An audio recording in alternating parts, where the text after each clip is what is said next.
History hides its cruelest stories behind beauty.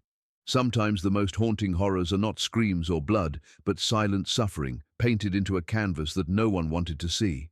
Tonight's story is about talent born in chains, brilliance surrounded by cruelty, and a life so tragic that even history tried to bury it. She was born into a world that had already decided the shape of her life before she ever opened her eyes. In 1862, being a black child meant inheriting a future carved by other people's fears, laws, and violence. Lydia Moore entered existence not as a blank page, but as a shadow, counted but never considered, seen but never truly looked at. The world around her did not ask who she would become, because it had already answered that question with cruelty. Dreams were not forbidden openly. They were simply never mentioned, erased so thoroughly that a child learned silence before language. From the moment she could walk, Lydia understood limits, not boundaries spoken kindly, but invisible walls reinforced by punishment, hunger, and watchful eyes. Every space she entered reminded her that she did not belong to herself. Time did not feel like something that moved forward. It pressed down, heavy and unmoving, each day indistinguishable from the last. Childhood, as others knew it, did not exist. There were no stories told to soothe fear, no encouragement whispered at night, only instructions, warnings, and the unspoken threat that disobedience could cost everything. What made her existence especially cruel was not just the hardship, but the absence of expectation. No one believed she would become anything worth remembering. Her hands were expected to labor, her back to bend, her voice to remain low. Intelligence was treated as danger, curiosity as defiance. Even her emotions felt like contraband. Joy had to be hidden, sadness swallowed, anger erased before it could take form.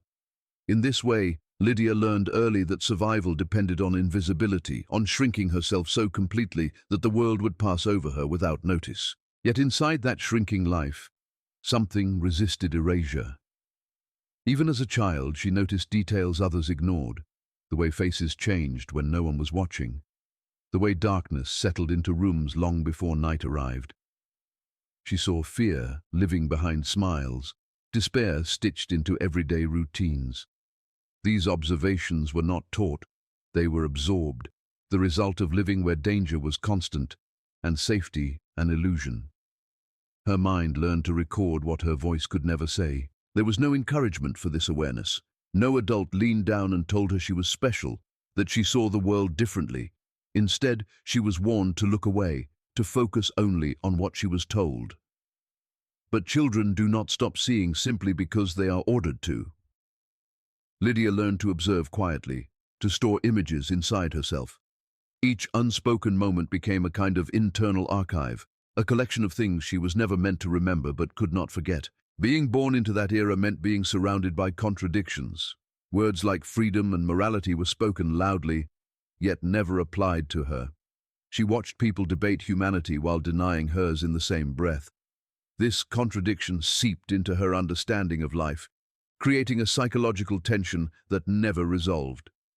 She learned that truth and lies could exist simultaneously, that beauty and brutality were often inseparable.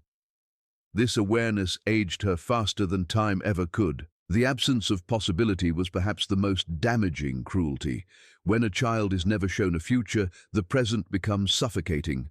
Lydia did not imagine growing older because growing older did not promise change. Each year felt like confirmation that nothing would shift, that the world would remain hostile and closed.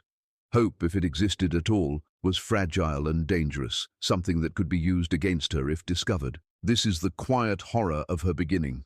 Not dramatic violence, but systematic suffocation of potential. A life constrained so early that self-expression itself became an act of risk. Lydia's birth was not marked by celebration, but by silent resignation, another body added to a system designed to consume it slowly.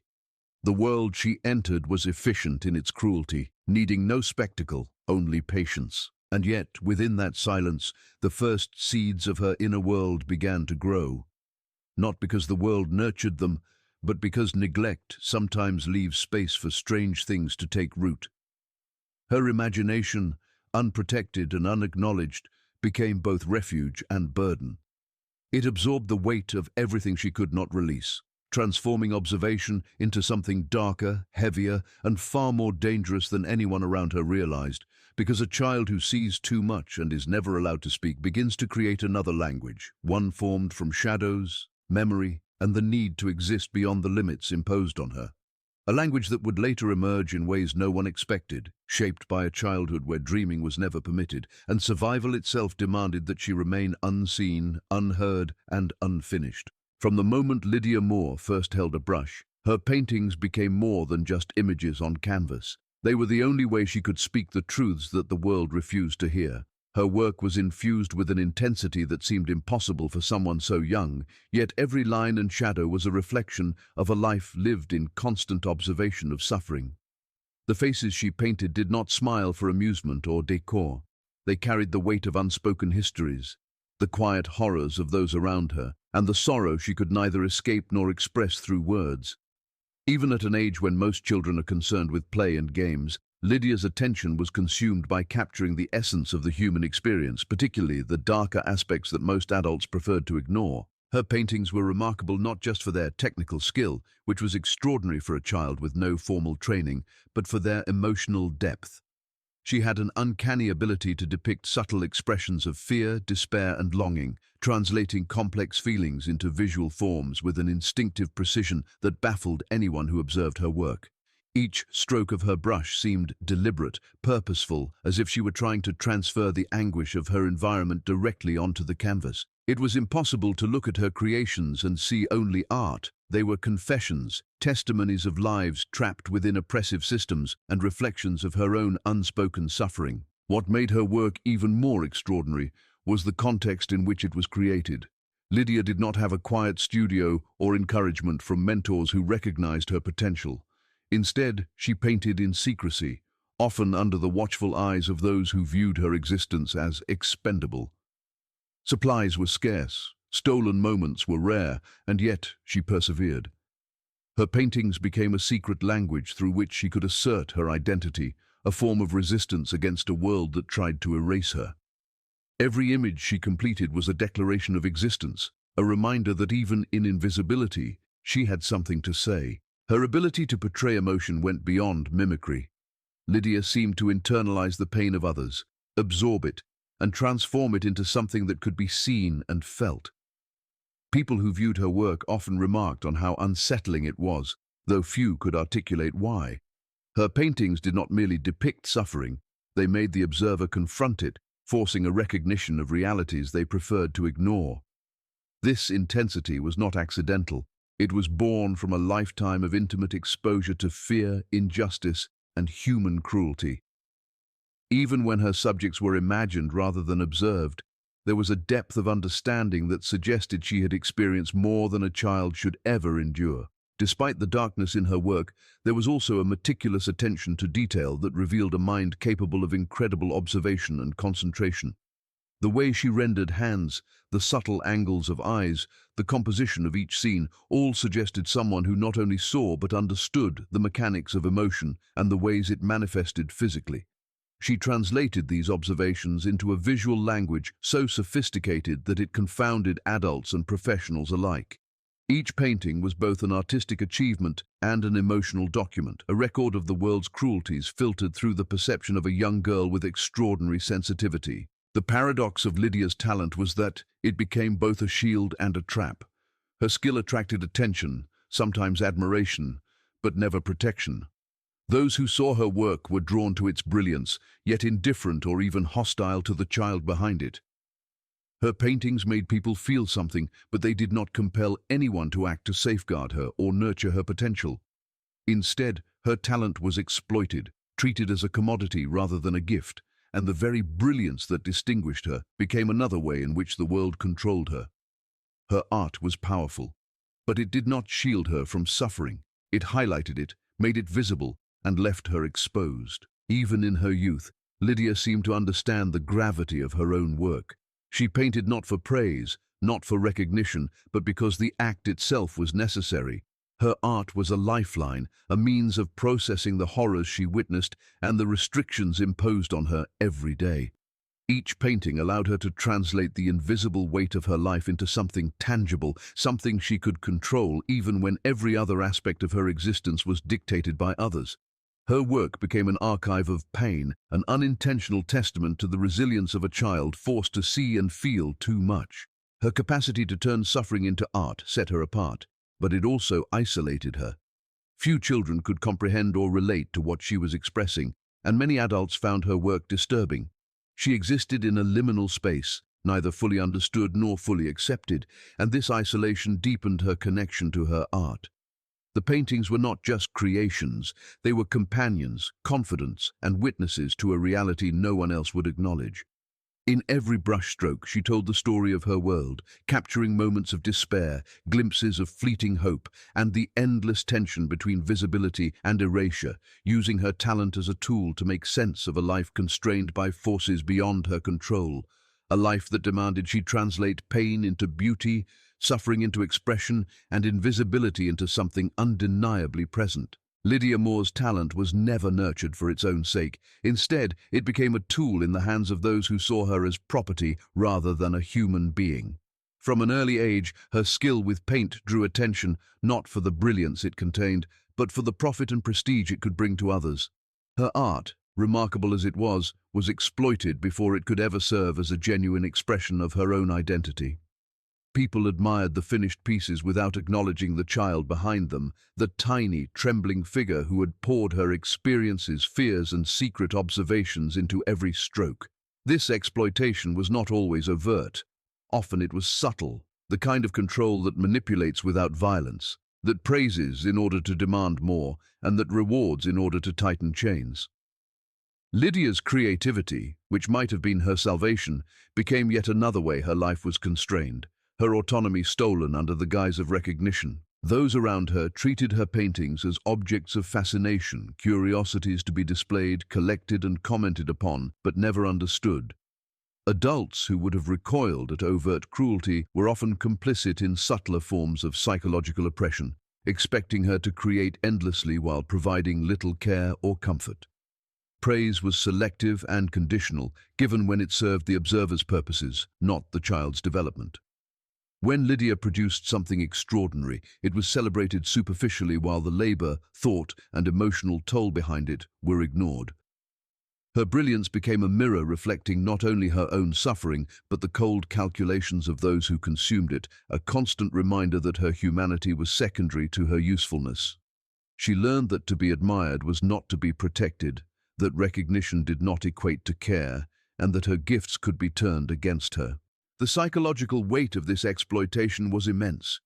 Lydia was acutely aware that her talent, her one form of self-expression, could be used as a means of control. Each painting carried with it both freedom and entrapment, the ability to speak and be seen, and simultaneously the expectation to produce more, always more, without consideration for her needs, her rest, or her childhood.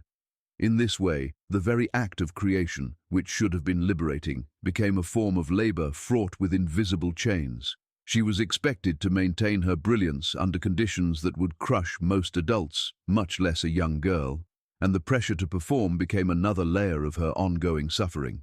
Every success was measured not by personal achievement, but by the utility it provided to those in power over her, reinforcing a cycle of exploitation that was difficult to escape. Her environment compounded the strain, limiting her access to the support and guidance that could have nurtured her gift. She had no mentors invested in her well-being, no champions who understood the responsibility inherent in handling a child of such remarkable ability. Instead, she was surrounded by people who valued her output more than her growth, her emotional state, or her future. Isolation, both physical and emotional, deepened as she matured. She was celebrated publicly, but privately, she bore the burden of her own development, managing the complexity of her thoughts and feelings alone. In every brushstroke, she was negotiating the tension between personal expression and external expectation, and in every painting the cost of that negotiation was etched into her young features, her posture, and her gaze. This exploitation also created a paradoxical relationship between Lydia and her art.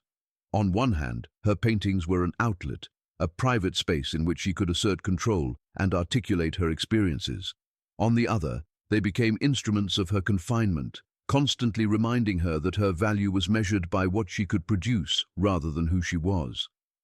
The very brilliance that might have allowed her to transcend her circumstances instead tethered her to them, and she learned to associate creation with obligation, wonder with surveillance, and recognition with expectation. Her talent, which should have been a source of liberation, was twisted into another form of psychological bondage, an invisible leash tethering her mind and spirit to the will of others.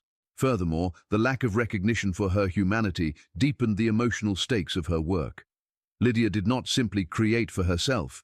She created in a context that demanded visibility without empathy. Every painting was scrutinized for technical skill, aesthetic appeal, or emotional impact, yet rarely for the lived experience it represented. Observers responded to what they saw, not to the child behind the paintbrush. The art became a commodity, her suffering packaged into forms that were safe for consumption by those who could appreciate beauty without confronting the realities that produced it. This disconnect between intention and reception was a source of profound frustration and sadness for Lydia, a tension that shaped the texture and tone of her work, infusing it with urgency, subtle defiance, and an intensity that could not be replicated or ignored. Her life demonstrates how exploitation can distort talent, how recognition without care can hollow out the very gift it praises. Lydia's genius was simultaneously her shield and her vulnerability, a paradox that few could navigate, and even fewer could understand. The psychological and emotional demands of being treated as property, even when praised, required resilience and ingenuity beyond her years. Each painting was a negotiation, a careful balancing act between expressing herself and meeting the expectations of a world that saw her as both remarkable and disposable. The brilliance of her work stands as a testament to her extraordinary capacity, but it also shadows the cost of her existence, the slow, relentless erosion of a childhood consumed by obligation, control, and the ever-present threat of being forgotten despite her undeniable talent, a cost that would follow her through every stage of her tragically short life and haunt the legacy of her paintings in ways that were never intended by their admirers. Lydia Moore's life was defined by a constant tension between the beauty she created and the torment she endured, a paradox that shaped every aspect of her existence. From the moment she first touched a brush, her art was infused with the rawness of experience and the weight of emotions far beyond her years. She painted not to entertain or to delight, but because it was the only way to articulate the horror and grief that surrounded her. Her canvases became mirrors of a world that ignored her humanity, capturing the anguish of lives constrained by cruelty, oppression, and indifference. Every figure she drew, every landscape she rendered, carried a resonance of suffering that made it impossible to separate the technical mastery of her work from the emotional reality it represented. The act of painting was, in itself, a negotiation with trauma, a way of confronting a world that demanded her silence while expecting brilliance. Her art was terrifying in its honesty. Unlike many who create to idealize or romanticize, Lydia's paintings were confrontations, exposing the hidden pain that others preferred to overlook. The faces she painted did not comfort, they unsettled, each expression carrying a depth of sorrow, fear, or resignation that viewers could feel without fully understanding its origin. In this way, her work functioned as both documentation and catharsis, allowing her to externalize emotions too complex to speak aloud. The brush became a vessel through which she could process the countless indignities and hardships imposed upon her, and through which she could maintain a sense of agency in a life that often left her powerless. Every stroke was deliberate, an act of both creation and resistance, a testament to the resilience required to survive a childhood defined by neglect and exploitation. Yet the psychological burden of living in such constant tension was immense. Lydia was acutely aware that her talent was both a gift and a trap. The brilliance of her paintings drew attention, admiration, and even envy, yet it rarely translated into protection or care. Her abilities made her valuable, but not in a way that nurtured her growth or respected her humanity. People who appreciated her work did so without fully acknowledging the child behind it, the girl whose life was overshadowed by hardship and whose suffering informed every aspect of her artistry. In this way, her talent was a double-edged sword. It allowed her to express and preserve her experiences, But it also became another instrument through which others exercised control over her life, demanding more output, more brilliance, and more proof of skill while offering little in return. The interplay between her inner world and external pressures created a unique form of psychological tension. Lydia existed in a constant state of vigilance, aware that her art could be consumed, judged, or commodified without consideration of the labor or emotion behind it. She learned to navigate this reality with careful calculation, understanding that each piece she produced could elevate her in the eyes of others while simultaneously increasing the expectations placed upon her. This awareness shaped both the content and execution of her work, lending it an intensity that could unsettle even the most seasoned observers. Her paintings became a delicate balance between personal expression and survival strategy, a medium through which she could communicate truths that the world around her refused to acknowledge. Despite the horrors embedded in her life and her work, Lydia's art also displayed an extraordinary degree of control and sophistication. Every composition was meticulously considered, every figure positioned to convey emotion and narrative with precision.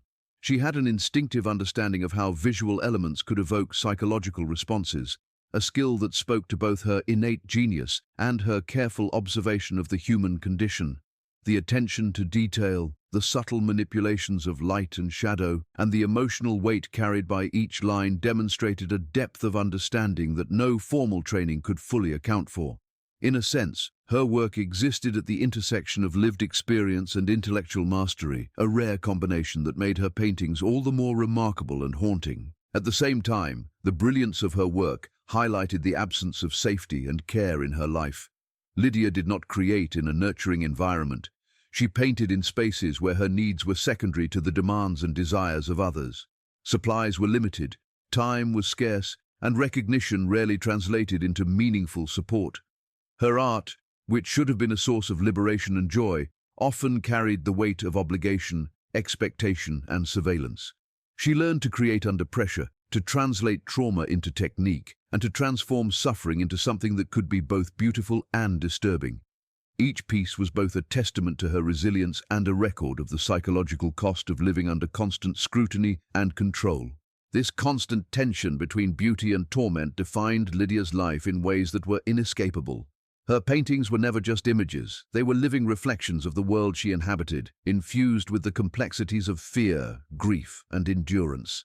They captured moments of human experience that were otherwise invisible, creating a bridge between her internal reality and the external forces that sought to contain it. Yet the very act of creating that bridge exacted a price, embedding within her work the weight of survival, the subtle oppression of expectation, and the quiet horror of living in a space where brilliance was demanded, but humanity was disregarded. Her art was both a witness and a weapon, a silent rebellion, and an unavoidable reminder that even the most beautiful creations can emerge from unimaginable suffering, a fact that shaped every aspect of her existence, informing her vision, her choices, and the very way she perceived the world around her.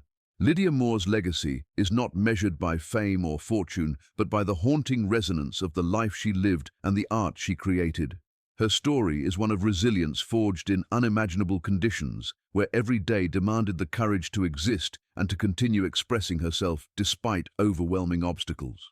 From the beginning, her circumstances denied her the basic securities of childhood, and yet she persisted, cultivating a talent so profound that it demanded recognition, even as the world sought to minimize her presence. Her paintings were not merely decorative, they were extensions of her being, infused with the intensity of lived experience, and they served as a testament to her capacity to transform pain into expression, invisibility into presence, and silence into narrative. What makes Lydia's story extraordinary is the intersection of her talent with the brutality of her environment. Her brilliance was recognized, but recognition was often shallow, conditional, and self-serving. Those who praised her work did so without fully acknowledging the humanity behind it, valuing the output rather than the child who produced it. This dissonance between being admired and being ignored, celebrated and neglected, shaped Lydia's understanding of herself and her place in the world. She learned early that survival depended not only on skill, but on navigating the expectations of others, balancing the demands placed upon her with the need to preserve some measure of autonomy. Her art became both a shield and a confession, a way to negotiate existence in a world that sought to control her at every turn. Her paintings, in their depth and precision, became more than personal expression. They were historical testimony. Lydia captured moments, emotions, and scenes that few others could perceive or had the courage to record. The faces she painted reflected not only her own suffering but the experiences of those around her, a silent chronicle of oppression and endurance. Her landscapes, interiors, and figures conveyed subtleties of emotion that could not be spoken aloud, presenting truths that were otherwise ignored or concealed. In this way, her art functioned as both document and defiance, preserving the reality of her time and offering a glimpse into the inner life of someone denied power, recognition, or safety. Every brushstroke was an assertion that she existed, that her observations mattered, and that the horror she lived through could be witnessed, even if only through the medium she mastered. Yet, the recognition Lydia received came at a profound cost. Her talent, instead of providing protection or comfort, became a reason for continued control and exploitation. Those who admired her work often failed to intervene in the circumstances that constrained her life. Praise did not equate to safety, and attention did not translate into care. The brilliance of her output made her valuable in a transactional sense, a commodity whose worth was measured by others' enjoyment or gain, not by the preservation of her well-being. Lydia learned that to be brilliant was not always to be safe, that admiration could coexist with neglect, and that her gift could be both her lifeline and her chain. This duality infused her work with an emotional intensity that transcended technical skill, making it impossible to separate the narrative of her life from the images she created. Her paintings also reflect a remarkable capacity for resilience. To continue creating under constant pressure in environments that were frequently hostile or indifferent required not just talent, but extraordinary fortitude. Lydia's ability to channel her experiences into art demonstrates a psychological sophistication that allowed her to process trauma, communicate silently with the world, and maintain a sense of agency in a life where agency was routinely denied. Each completed work was a triumph, a proof that she could assert control, however limited, over the circumstances that sought to define her. Her resilience was not dramatic or overt. It was quiet, internal, and expressed through meticulous attention to detail, emotional honesty, and the sheer persistence of creation in the face of adversity. The haunting power of Lydia's legacy lies in the combination of vulnerability and genius. She was acutely aware of the fragility of her existence and the impermanence of her circumstances, yet she produced works that conveyed permanence, depth, and insight. Her art captures moments that transcend time, preserving emotions, scenes, and experiences that might otherwise have been erased by history's indifference. The intensity of her work serves as a reminder that talent can coexist with suffering, that brilliance can emerge from oppression, and that the human spirit can manifest in ways both extraordinary and tragic. Lydia Moore's paintings are living records of a life constrained, observed, and exploited. Yet they are also enduring symbols of resilience, imagination, and the unbreakable capacity to create meaning even when every other aspect of existence seems designed to suppress it. Her story challenges us to confront uncomfortable truths about history, childhood, and talent. It asks us to consider what is lost when brilliance is exploited, when suffering is ignored, and when human potential is measured only by output rather than intrinsic worth. Lydia's life was marked by deprivation and control, yet she produced work that continues to inspire, disturb, and captivate. The intensity and precision of her paintings bear witness to a mind that observed deeply, felt profoundly, and refused to be erased despite the obstacles stacked against her. In every line, shadow, and composition, she communicated a truth that could not be silenced, leaving behind a legacy that is simultaneously beautiful and devastating, a testament to the courage, insight, and endurance of a child whose life was tragically constrained, but whose art refuses to be forgotten, a presence that echoes through history with a quiet, relentless insistence that she mattered and that her vision endured beyond the cruelty that sought to contain it.